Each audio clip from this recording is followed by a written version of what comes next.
diode for linear detection for amplitude modulation या amplitude modulated signal. अब इसके लिए हम सबसे पहले कंसिडर क्या कर रहे हैं, यहाँ पे आप एक कंसिडर कर रहे हैं डायोड डिटेक्शन, यानी डायोड डिटेक्शन को हम कंसिडर करते हैं as a linear detector also. यहाँ पे ये एक डायोड लगा हुआ है, इसको हम लीनियर डिटेक्शन या एनवेलोप डिटेक्शन के लिए भी इस्तेमाल करते हैं।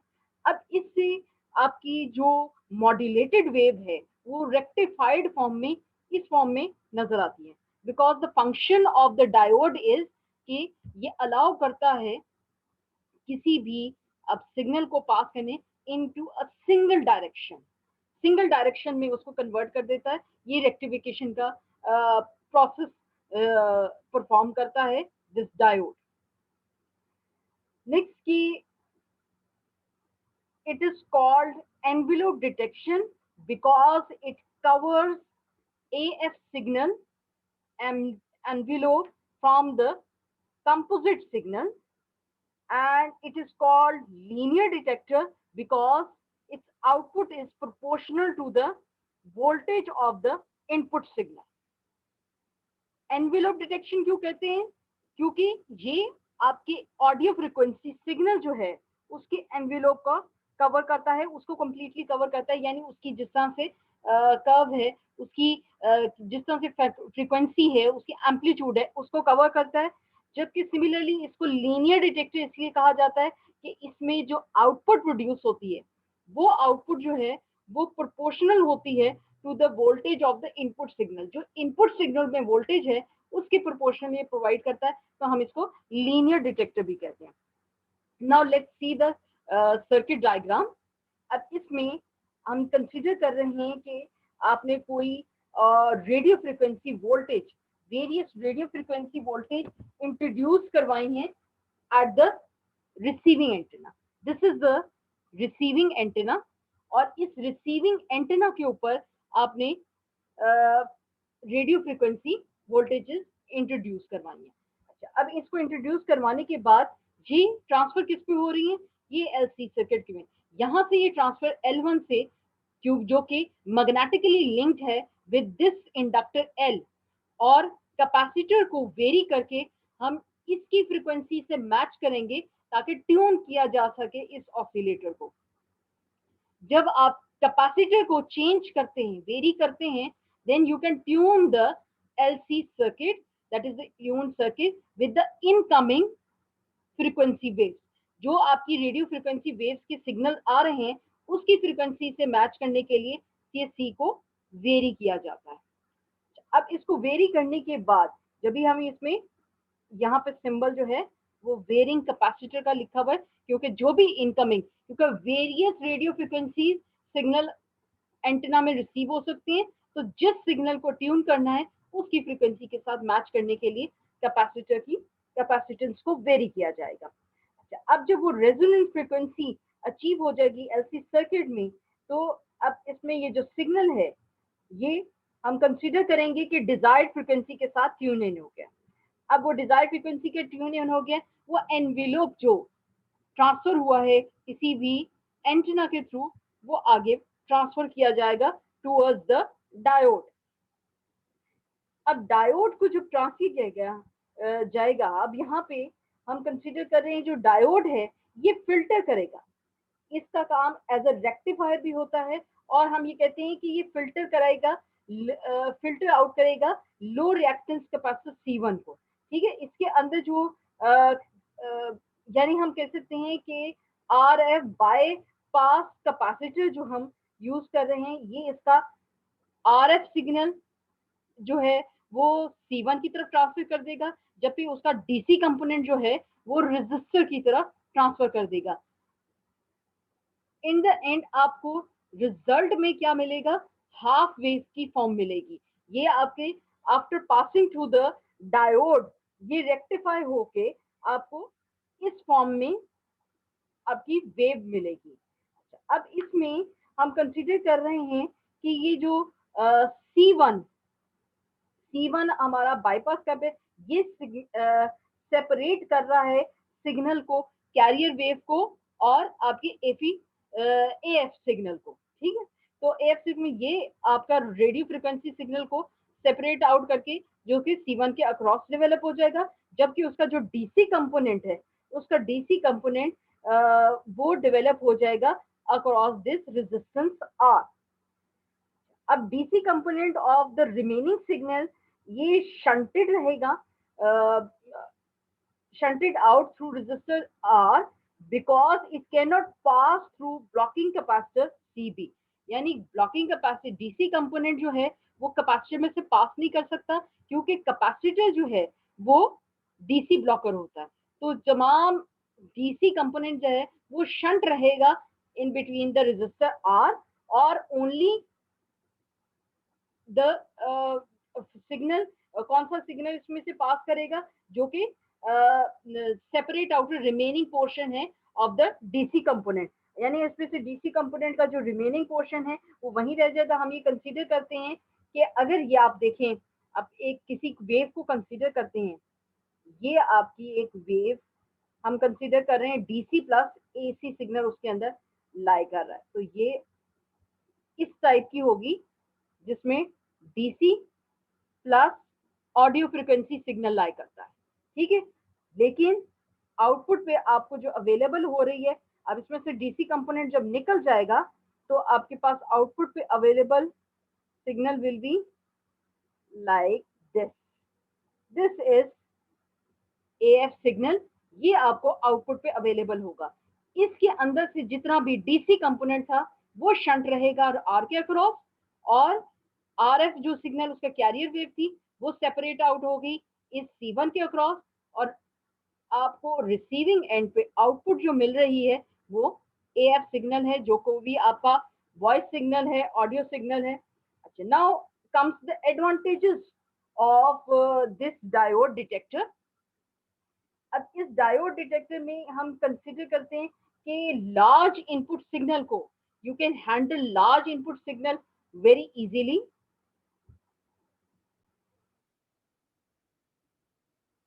नंबर वन तो है कि लार्ज इनपुट सिग्नल्स को इजीली हैंडल कर सकता है ये लीनियर डिटेक्टर। सेकेंडली कि ये it can be operated as linear और power detector. It is operated as linear और पावर डिटेक्टर। लीनियर कहा, इन पहले ही बताया कि जो इनपुट का सिग्नल है कि वोल्टेज है उसी की प्रोपोर्शनल इसमें आउटपुट आती है, तो हम इसको लीनियर डिटेक्टर कहते हैं। Third one, they can rectify with negligible distortion and have good linearity। अब लीनियर डिटेक्टर है तो इसमें डिस्टॉर्शन कंसीडर करते हैं, distortion is minimum,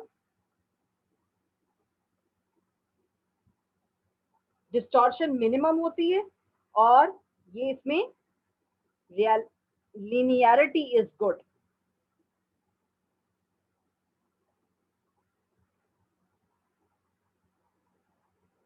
The fourth point,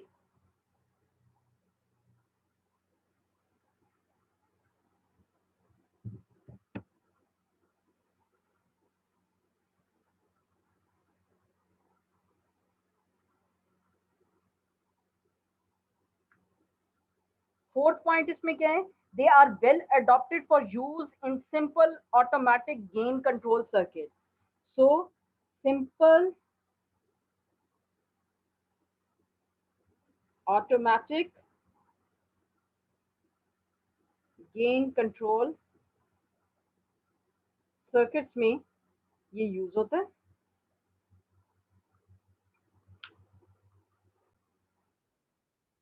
तो एडवांटेजेस यहाँ पे आपके सामने अवेलेबल हैं कि डायोड डिटेक्टर जो है it is extensively use in AM broadcast receiving receivers because of this following advantages जो कि हमने पढ़े, that is handling of large input signal easy होता है, और ये लीनियर एंड पावर डिटेक्टर के तौर पे यूज हो सकता है, और दूसरा इसमें डिस्टॉर्शन जो है आफ्टर रेक्टिफिकेशन बहुत मिनिमम होती है, and it provides good linearity.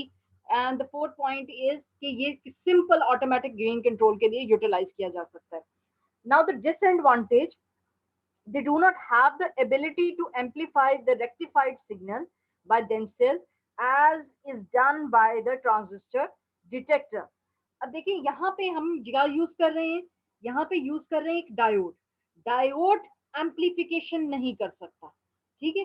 Diode का काम होता है रेक्टिफिकेशन करना, वो किसी भी एसी सिग्नल को जो है वो रेक्टिफाई करके दे सकता है, उसको सिंगल डायरेक्शन पे मूव करवा सकता है, लेकिन वो उसको एम्पलीफाई नहीं कर सकता। तो एम्पलीफिकेशन के लिए जो मोर मॉडिफिकेशन की जाती है कि instead of using a diode, if you use a transistor detector for am signal, तो वो आपको एम्पलीफिकेशन भी प्रोवाइड करता है। So, however, it is not a very serious drawback since signal amplification can be affected both before and after rectification। So, कि अगर ये rectification दे रहे, ऑल्दो कि ये एक ड्रॉबैक है, लेकिन ये एक बहुत बड़ा ड्रॉबैक भी नहीं है कि ये एक सीरियस ड्रॉबैक नहीं क्रिएट करता, ऑल्दो कि एम्प्लीफिकेशन नहीं कर रहा, लेकिन ये एक रेक्टिफाइड सिग्नल प्रोवाइड कर रहा है जिसमें मिनिमम डिस्टॉर्शन है।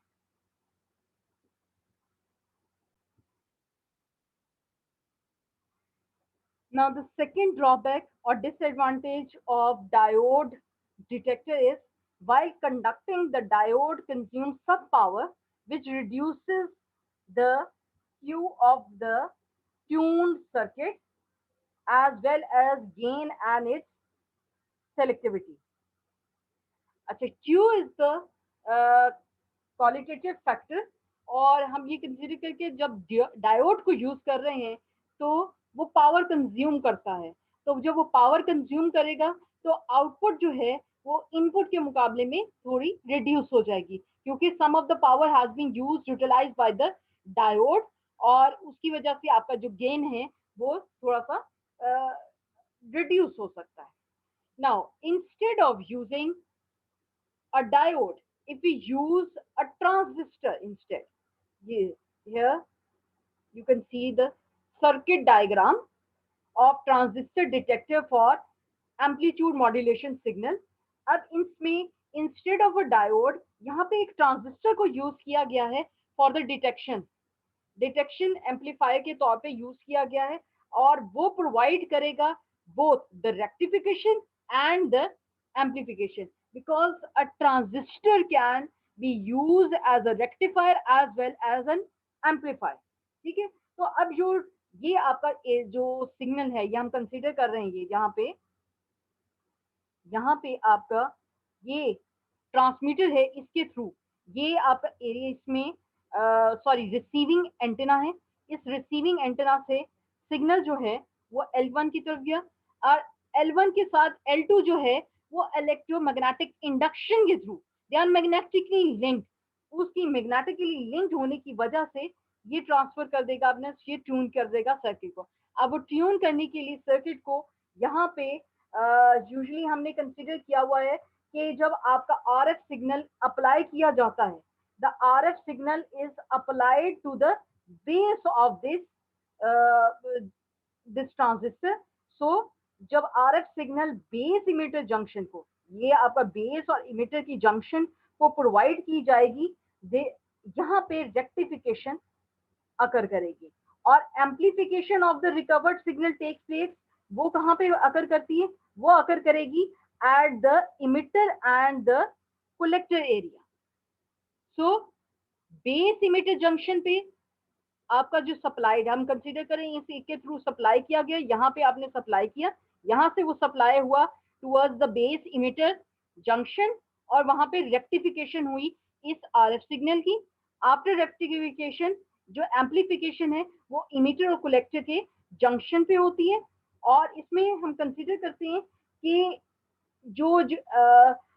कि जब हम इसको ट्रांजिस्टर को यूज कर रहे हैं एज अ डिटेक्टर, तो ट्रांजिस्टर हैज टू बी बाइस एट कट ऑफ, यानी हम कंसीडर कर रहे हैं कि ये जब अगर डिटेक्टर के तौर पे उस वक्त यूज किया जा सकता है जब हम इसको ट्रांजिस्टर को इस तरह से प्लेस किया जाए like a class B amplifier कि उसका एक रीजन जो है वो कट ऑफ के ऊपर हो। तो कट ऑफ पे होगा तो एक साइकिल जो है वो ट्रांसफर हो जाएगा, बल्कि दूसरा साइकिल जो है वो कट ऑफ हो जाएगा। That is known as the for the rectification.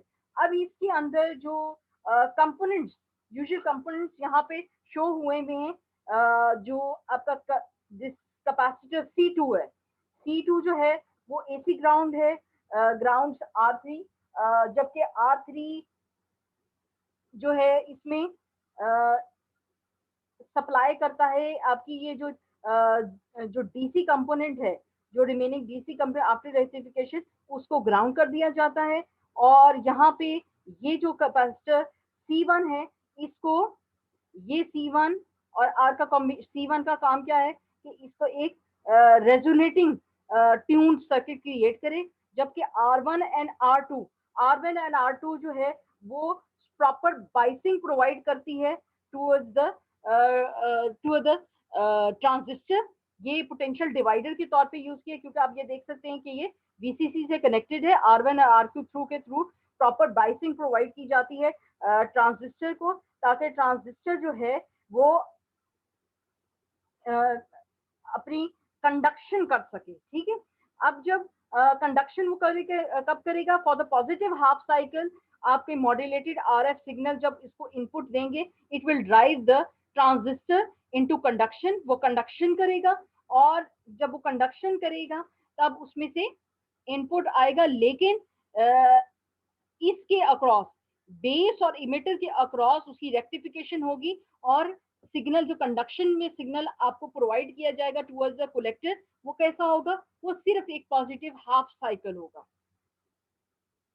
जबकि नेगेटिव हाफ साइकिल जो है वो कट ऑफ रीजन में होने की वजह से क्लिप ऑफ हो जाएगा। The small variation, the rectification of input signal takes place in the base emitter circuit. The small variation in the base current produced by the positive half cycle of the input signal produce large variation in the collector. अब इसमें जो conduction के दौरान जो आपकी base current में variation होगी, it will produce a small variation in the base current, वो प्रोड्यूस करेगी large variation in the collector current. और अब जो एम्पलीफिकेशन का वर्जन है, अब version of the rectified signal जब प्रोवाइड किया जाएगा इसके अक्रॉस दिस RC रेजिस्टेंस और ये जो कॉम्बिनेशन है C3 का, इसके अक्रॉस जब ये प्रोवाइड किया जा रहा है तो RC उसमें रिमेनिंग जो DC कंपोनेंट होगा, जो रेक्टिफाइड सिग्नल में DC कंपोनेंट है, वो इसके अक्रॉस शंट हो जाएगा, जबकि C3 के अक्रॉस जो है वो रेडियो फ्रिक्वेंसी सिग्नल शंट हो जाएगा। तो सिर्फ जो ऑडियो फ्रिक्वेंसी सिग्नल जो इसमें सेपरेट होगा वो किसके अक्रॉस, C4 के across, that is the capacitor C4, इसके अक्रॉस से करके आपको आउटपुट मिल जाएगी। यानी हम ये देख रहे हैं कि यहाँ पे हम कंसीडर करते हैं कि जो आपका कलेक्टर है यहाँ से सप्लाई किया गया, कैसा सिग्नल इसमें से सप्लाई किया, यहाँ से सिग्नल सप्लाई किया गया रेक्टिफाइड एंड एम्पलीफाइड सिग्नल। वो rectified and amplified signal modulated signal था, उस सिग्नल में से रेडियो फ्रीक्वेंसी को इस कंपोनेंट कैपेसिटर C3 ने सेपरेट आउट किया, जबकि उसके अंदर से डीसी कंपोनेंट जो था वो RC रेजिस्टेंस के अक्रॉस शंट हो गया। जो remaining separate out radio frequency signal तक जाते हैं, द एक्चुअल योर सिग्नल वो सेपरेट आउट होके C4 के अक्रॉस हुआ और आपको आउटपुट में अवेलेबल हो गया। तो यहाँ पे आपको ये आउटपुट यहाँ पे इस तरह से अवेलेबल हो जाएगी। ठीक है, तो this circuit instead of using a diode, if you use a transistor will provide the both of the function, that is the rectification and the amplification. जो रेक्टिफिकेशन हो रही है वो बेस इमिटर जंक्शन के अक्रॉस हो रही है, जबकि कलेक्टर के जंक्शन के अक्रॉस उसकी एम्पलीफिकेशन हो रही है। एक एम्पलीफाइड रेक्टिफाइड सिग्नल जो है जब इस जगह पे पहुंचता है तो RF जो है सिग्नल वो यहाँ पे डेवलप हो जाता है, DC कंपोनेंट यहाँ इसमें शंट हो जाता है, जबकि आपका रिक्वायर्ड आउटपुट AF सिग्नल यहाँ पे उसको प्रोवाइड कर दिया जाता है। So this was the transistor detector for amplitude modulated signal.